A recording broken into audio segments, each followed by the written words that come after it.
a bit of a hybrid between conventional agriculture, small farms, family farms, and an educational establishment. We have a little of both. We do raise somewhere on the order of 4,000 to 5,000 fruit trees, and we raise sweet corn and pumpkins and various row crops, strawberries and raspberries and so forth.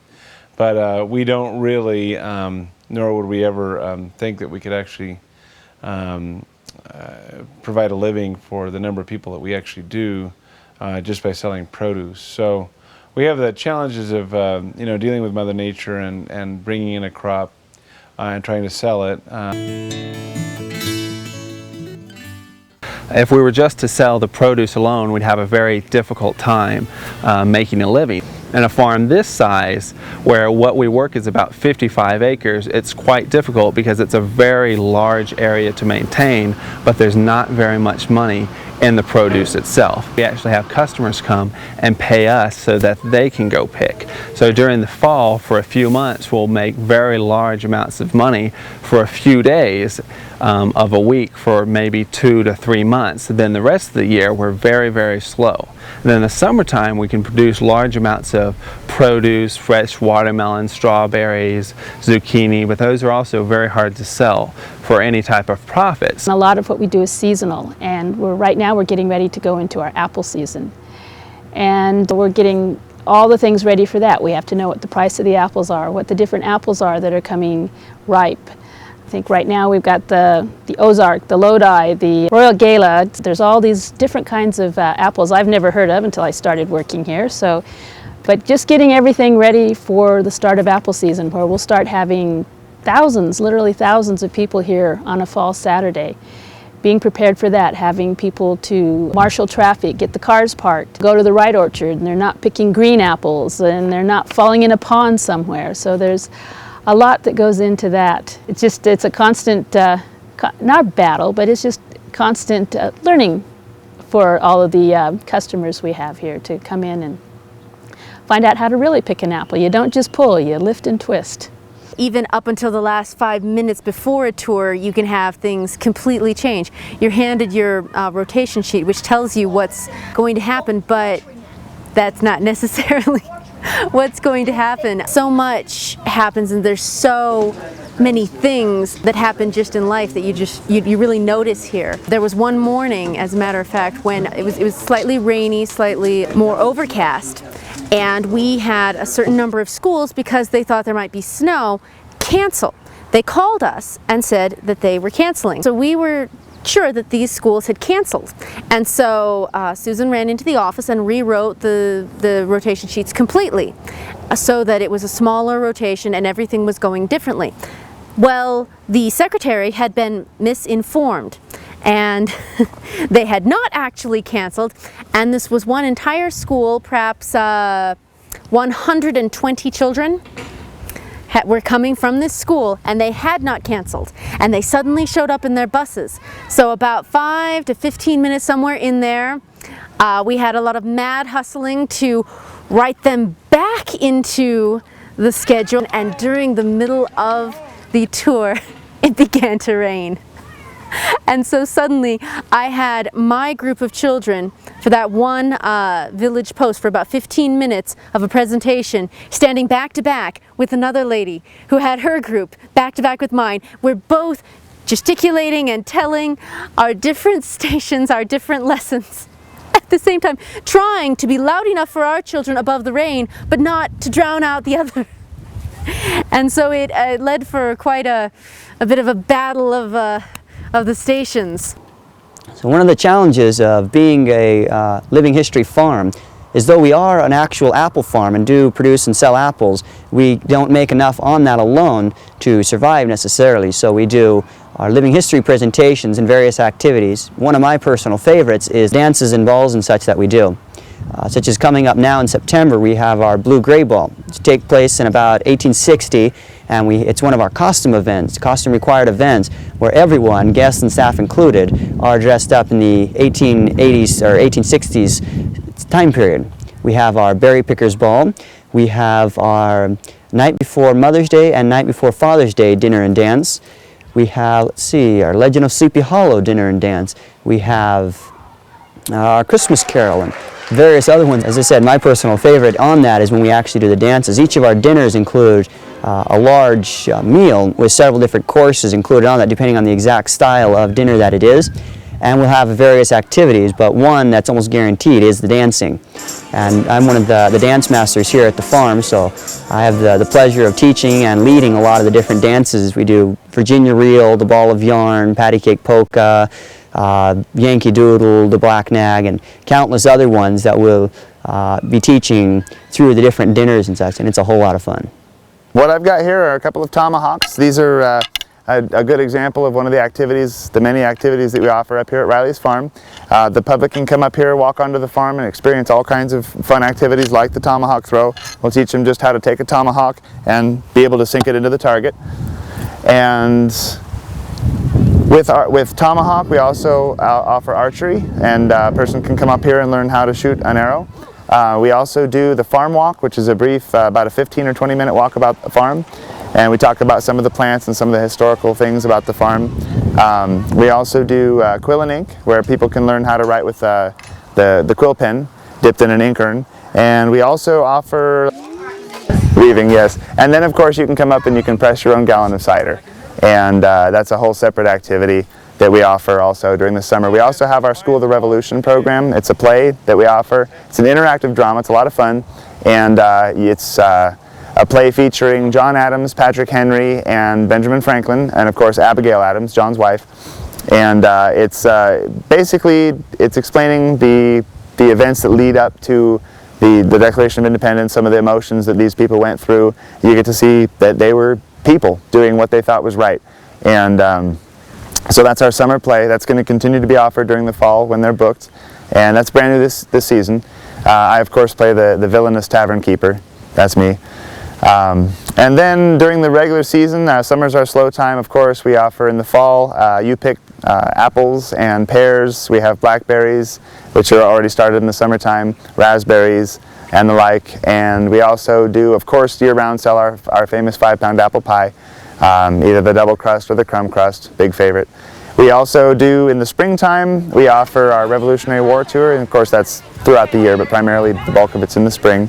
And our Colonial Farm Life is offered throughout the year. That's a 2-hour version of the Revolutionary War without the conflict, without the redcoats, the muskets, and all of that. The stations people get to experience our life in the colonies. They get to experience what it would be like to muster up into a militia and to march as a soldier, either for the Patriots or for the British. And this is primarily for 5th graders, that is, for the Rev Tour. And they also get to experience candle dipping on the overnight program, of course. They also get to experience the blacksmith, how a blacksmith would operate, the quartering act, that's the quartering of troops in American homes, and the sentiments that would stir up.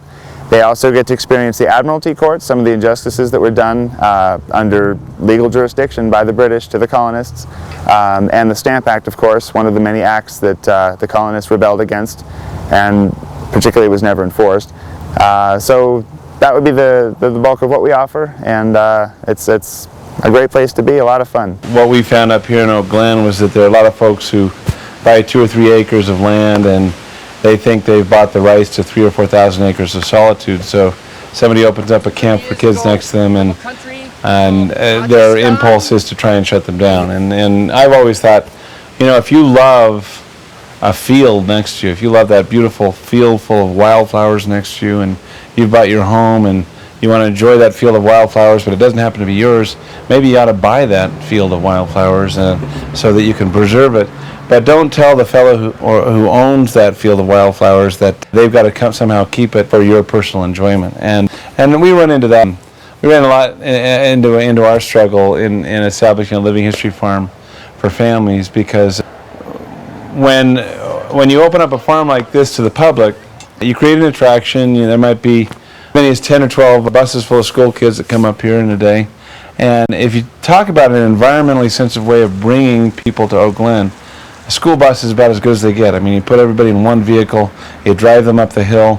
You don't create a Disneyland monstrosity of a whole parking lot full of cars. And so we felt it was a pretty environmentally sensitive and a culturally sensitive thing to do, because we were educating kids.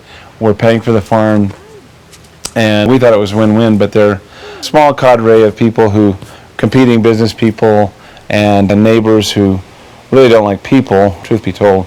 I didn't want anybody next to them. We early on agreed to do Civil War reenacting because they looked at our farm, at the landscape of it, the breadth of it, and they said this would be the perfect place to reenact a battle from the Civil War. And even people like Steven Spielberg agreed and did movies like Amistad here, and we did lots of work for the History Channel and Discovery Channel and that sort of thing. So farming and education are a good mix for us.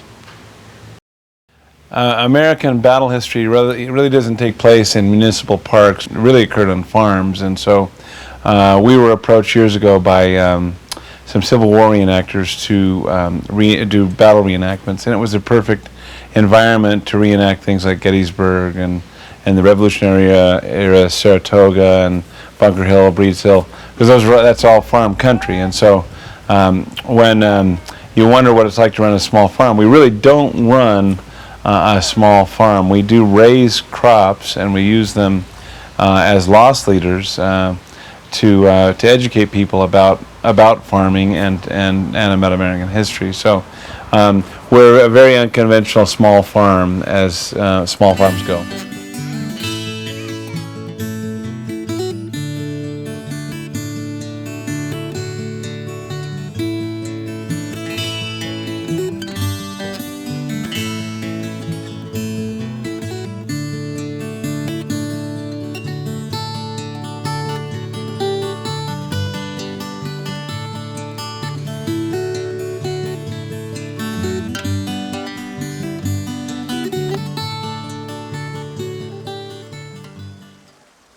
We basically are a trial and error farm in some ways. We try lots of different things. We do living history dinners where we'll bring up Civil War reenactors, and everybody is dressed in antebellum clothing, and we have Civil War brass bands, and our guests pay to be part of a dinner in the past. So that's one of our more popular programs. We have Sleepy Hollow, which is a celebration of Washington Irving's timeless tale of romance and hijinks. And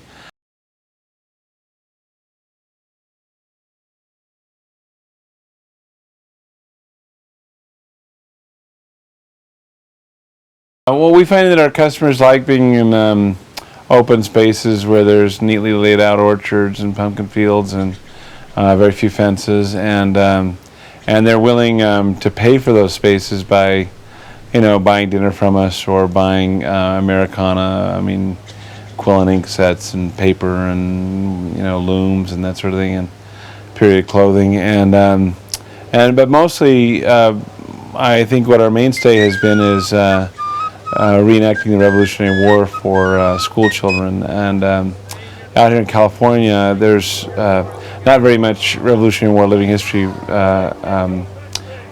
Even in the reenacting community, there's not very many reenactors who take that as their hobby, as their era. And so we found that there was an open market for telling the story of the 18th century in America. You ask a child today whether they'd rather be tried by a judge or a jury, oftentimes, most of the time, they're going to say, they're instinctively going to say a judge, but constitutional history tells us that the jury is the last barrier against a bad law, and many Americans fought and died for those rights, and we find that it's an engaging way in this country setting to teach those rights, because so when we were going through our CUP battle, someone asked us if we could tell the story of the Revolutionary War without muskets, and one of our employees had the presence of mind to say that we didn't get our country by asking nicely, and that drama is worth reliving and re-experiencing. We know that the story of English liberty throughout history is a story of a fight. It's the story of the gentry telling the nobility, "You will not take our goods from us without our consent. You will not take our right to worship from us. And it's a whole story of a long fight. But fortunately, I think that the powers that be saw the wisdom of our project, and we won unanimously, and now we face the challenge of going on with this original vision that we all fell in love with as a family 20 years ago. And no one has written the book, really the textbook, on how to run a living history farm or how to run a living history venue. My personal feeling is that if you look around the country and you see places that preserve American history, they tend to be run by docents, by nonprofit museums. And a lot of them are great, but a lot of docents and a lot of nonprofits don't have the impulse to please the customer the way a for-profit business does. And we're very proud of the fact that we're a small family business, we're for-profit, and that means that all of our staff is trained to love and respect the guests, to appreciate them as members of their family. So, I get a little emotional because we fought pretty hard for the farm. And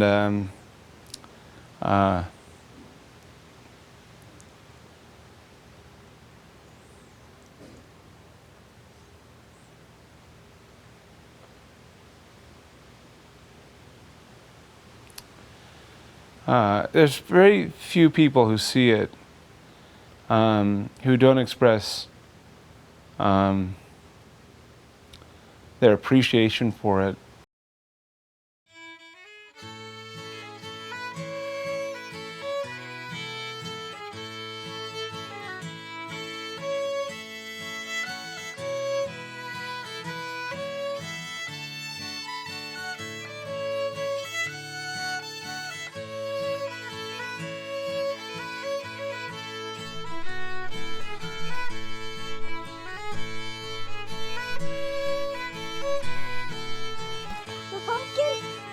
Look at it. You just sleep in the pumpkin chicken. Here, next to a horse. Here, we're next to a horse. Oh, watch out, he's trying to eat it.